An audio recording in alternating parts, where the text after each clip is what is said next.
এখন একটা গ্রুপ আছে দেখবেন যে রংধনু নিয়ে মিষ্টি মিষ্টি কথা শোনায় বিশ্বব্যাপী। তাদের সাইন হচ্ছে রংধনু, রেইনবো। তারা ছেলেতে ছেলেতে বিয়ে, মেয়েতে মেয়েতে বিয়ে, এটাকে প্রমোট করে। নাউযুবিল্লাহি মিন যালিক। আমাদের এই মুসলিম সমাজে যেন এই আবর্জনা প্রবেশ করতে না পারে, আমাদেরকে সচেতন থাকতে হবে, ঠিক কিনা?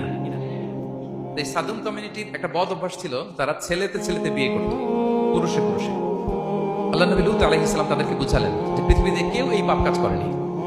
প্রাণীদের মধ্য থেকেও একটা পুরুষ প্রাণীর প্রতি আকৃষ্ট হয় না। তোমরা আশরাফুল মাখলুকাত হয়ে কিভাবে এই কাজ করো? তোমরা থামো। তিনি নানা ভাবে হৃদয় নিংড়ানো ভাষা দিয়ে দাওয়াত দিলেন, কিন্তু তারা মানল না। তারা এই পাপ কাজ করতেই লাগলো।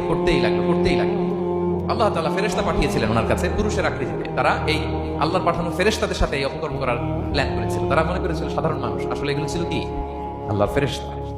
তো আল্লাহর ফেরেশতার সাথে যেহেতু এরকম পাপ কাজের চিন্তা করেছে, তার মানে ক্রস দ্য লিমিট, কি বলেন, সীমা লঙ্ঘন করে ফেলছে। আযাব, পানিশমেন্ট তাদের জন্য